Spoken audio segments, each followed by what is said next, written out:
നിങ്ങളുടെ കമ്പനിയുടെ purchasing process ഇപ്പോഴും ഒരുപാട് ഇമെയിലുകളിലും കുറേ സ്പ്രെഡ്ഷീറ്റുകളിലുമൊക്കെയായി ചിതറിക്കിടക്കുകയാണോ? എങ്കിൽ ERP നെക്സ്റ്റ് ഉപയോഗിച്ച് ആ ഒരു തലവേദന എങ്ങനെ ഒഴിവാക്കാം, കാര്യങ്ങൾ എത്രമാത്രം എളുപ്പമാക്കാമെന്ന് നമുക്ക് നോക്കാം. അപ്പോൾ ഈ ഒരു വിശദീകരണത്തിലൂടെ നമ്മളൊരു പർച്ചേസിങ്ങിൻ്റെ മുഴുവൻ യാത്രയും കാണാൻ പോവുകയാണ്. അതായത് ഒരു സാധനം വാങ്ങാൻ തീരുമാനിക്കുന്നത് മുതൽ അത് കയ്യിൽ കിട്ടി സപ്ലയർക്ക് പണം കൊടുക്കുന്നതുവരെ ഓരോ ഘട്ടവും നമുക്ക് വിശദമായി തന്നെ മനസ്സിലാക്കാം. ശരി, അപ്പോൾ നമുക്ക് വിഷയത്തിലേക്ക് കടക്കാം. ഈ ബയിങ് മൊഡ്യൂൾ എന്ന് പറഞ്ഞാൽ ശരിക്കും എന്താണ്? ഇതുകൊണ്ട് നമ്മുടെ ബിസിനസ്സിന് എന്താണ് ഗുണം? വളരെ ലളിതമായി പറഞ്ഞാൽ നിങ്ങളുടെ കമ്പനി വാങ്ങുന്ന എല്ലാ കാര്യങ്ങളും നിയന്ത്രിക്കാനുള്ള ഒരു സെൻട്രൽ പോയിന്റാണിത്. ഇത് നിങ്ങൾക്ക് പർച്ചേസിംഗിൽ ഒരു പൂർണ്ണ നിയന്ത്രണം തരുന്നു, ഒപ്പം എല്ലാം സുതാര്യമാക്കുകയും ചെയ്യുന്നു. ഈ സ്ലൈഡിലെ ഏറ്റവും പ്രധാനപ്പെട്ട കാര്യമെന്താണെന്ന് വെച്ചാൽ ഈ ഫംഗ്ഷനുകൾ ഒരു പർച്ചേസ് സൈക്കിളിന്റെ തുടക്കം മുതൽ ഒടുക്കം വരെ കവർ ചെയ്യുന്നതെന്നതാണ്. അതായത് ഒരു സാധനം വാങ്ങാനുള്ള അന്വേഷണം മുതൽ പണം കൊടുത്ത് സ്റ്റോക്ക് അപ്ഡേറ്റ് ചെയ്യുന്നതുവരെ എല്ലാം ഒരൊറ്റ സിസ്റ്റത്തിൽ നടക്കുന്നു. നിങ്ങൾ എന്തെങ്കിലും വാങ്ങാൻ തുടങ്ങുന്നതിന് മുൻപ് നിങ്ങളുടെ കമ്പനിയുടെ നിയമങ്ങൾ സിസ്റ്റത്തിൽ സെറ്റ് ചെയ്യേണ്ടതുണ്ട്. ഇത് കാര്യങ്ങൾ വളരെ ചിട്ടയായി നടക്കാൻ സഹായിക്കും. അതായത് നമ്മൾ നമ്മുടെ കമ്പനിയുടെ പോളിസികൾ സിസ്റ്റത്തിനെ കൊണ്ട് തന്നെ നടപ്പിലാക്കുകയാണ്. ഒരു ഉദാഹരണം പറയാം. ഒരു പർച്ചേസ് റെസിപ്റ്റോ ഇൻവോയ്സോ ഉണ്ടാക്കുന്നതിന് മുൻപ് ഒരു പർച്ചേസ് ഓർഡർ നിർബന്ധമായും വേണമെന്ന് നിങ്ങൾക്ക് സെറ്റ് ചെയ്യാം. ഇതിന്റെ ഗുണമെന്താ? ആരും ഒരു ഡോക്യുമെന്റുമില്ലാതെ സാധനങ്ങൾ വാങ്ങി സ്റ്റോക്കിൽ വെക്കുന്നത് നമുക്ക് തടയാൻ പറ്റും. ഇതെപ്പോഴും സംഭവിക്കുന്നൊരു പ്രശ്നമാണല്ലേ. നമ്മളൊരു വിലയ്ക്ക് ഓർഡർ കൊടുക്കുന്നു, ബില്ല് വരുമ്പോൾ വേറൊരു വില. എന്നാൽ ERP നെക്സ്റ്റിൽ ഇത് ഓട്ടോമാറ്റിക്കായി നിയന്ത്രിക്കാൻ ഒരു കിടിലൻ വഴിയുണ്ട്. ഇവിടെയാണ് നിങ്ങൾക്ക് കിട്ടുന്ന ഒരു പവർ. വില മാറിയാൽ സിസ്റ്റം ഒരു മുന്നറിയിപ്പ് തന്നാൽ മതിയോ?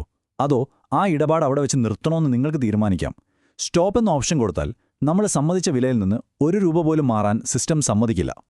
അപ്പോ നമ്മൾ നിയമങ്ങളൊക്കെ സെറ്റ് ചെയ്തു. ഇനി അടുത്ത സ്റ്റെപ്പ് എന്താ? ആരിൽ നിന്നാണ് നമ്മൾ സാധനങ്ങൾ വാങ്ങുന്നത്? അതെ, നമ്മുടെ സപ്ലയർമാരെ ശരിയായി കൈകാര്യം ചെയ്യുക എന്നതാണ് അടുത്ത പ്രധാനപ്പെട്ട കാര്യം.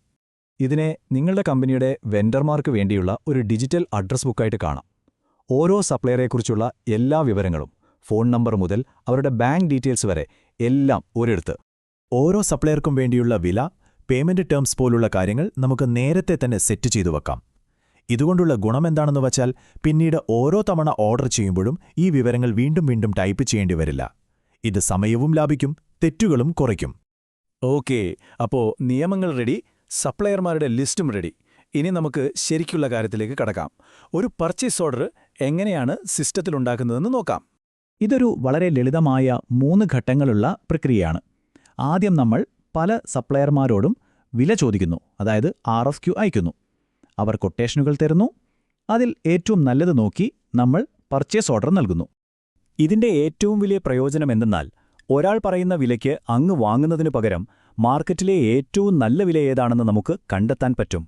അതുവഴി കമ്പനിക്ക് നല്ലൊരു തുക ലാഭിക്കാൻ സാധിക്കും. നിങ്ങളൊരു പർച്ചേസ് ഓർഡർ അയച്ചു കഴിഞ്ഞാൽ അത് വെറുമൊരു കടലാസല്ല. ആ വാങ്ങലിനെ സംബന്ധിച്ചുള്ള എല്ലാ കാര്യങ്ങൾക്കുമുള്ള ഒരു ഉറപ്പാണത്. പിന്നീട് യാതൊരുവിധ തർക്കങ്ങൾക്കും അവിടെ സ്ഥാനമില്ല. നിങ്ങൾ ഓർഡർ കൊടുത്തു കഴിഞ്ഞു. ഇനി അടുത്ത ഘട്ടം എന്താണ്? സപ്ലയർ സാധനങ്ങൾ അയക്കുമ്പോഴും അതിന്റെ ബില്ല് വരുമ്പോഴും എന്ത് സംഭവിക്കുമെന്ന് നോക്കാം. ഇത് വളരെ പ്രധാനപ്പെട്ട ഒരു സ്റ്റെപ്പാണ്. കാരണം നിങ്ങളൊരു പർച്ചേസ് റിസിപ്റ്റ് ഉണ്ടാക്കുന്ന ആ നിമിഷം തന്നെ നിങ്ങളുടെ സ്റ്റോക്ക് ലെവൽ സിസ്റ്റത്തിൽ ഓട്ടോമാറ്റിക്കായി അപ്ഡേറ്റ് ആവും. അതായത് സ്റ്റോക്ക് എപ്പോഴും ലൈവ് ആയിരിക്കും. ഇതാണ് അവസാനത്തെ പ്രധാന സ്റ്റെപ്പ്. ഈ പർച്ചേസ് ഇൻവോയ്സ് ഉണ്ടാക്കുന്നതോടുകൂടി നിങ്ങളുടെ പർച്ചേസ് പ്രോസസ്സ് നിങ്ങളുടെ കമ്പനിയുടെ അക്കൗണ്ടുമായിട്ട് നേരിട്ട് ബന്ധിപ്പിക്കപ്പെടുകയാണ്. ഇവിടെയാണ് ഈ സിസ്റ്റത്തിന്റെ ഒരു മാജിക് നിങ്ങൾക്ക് കാണാൻ കഴിയുന്നത്. നിങ്ങൾ ഇൻവോയ്സ് സേവ് ചെയ്യുമ്പോൾ അതിന് പിന്നിൽ നടക്കേണ്ട സങ്കീർണമായ ഡെബിറ്റ് ക്രെഡിറ്റ് കണക്കുകൾ സിസ്റ്റം തന്നെ ഓട്ടോമാറ്റിക്കായി ചെയ്തോളും. അതായത് ഒരു അക്കൗണ്ടന്റിന്റെ ജോലിഭാരം വലിയ രീതിയിൽ കുറയുന്നു, തെറ്റുകൾ വരാനുള്ള സാധ്യതയും ഇല്ലാതാകുന്നു. അപ്പോൾ ഇത്രയും നേരം നമ്മൾ സംസാരിച്ച ഈയൊരു പ്രവർത്തന രീതി കൊണ്ട് നിങ്ങളുടെ ബിസിനസ്സിന് യഥാർത്ഥത്തിൽ എന്താണ് നേട്ടം? അപ്പോൾ പ്രധാന കാര്യം ഇതാണ്.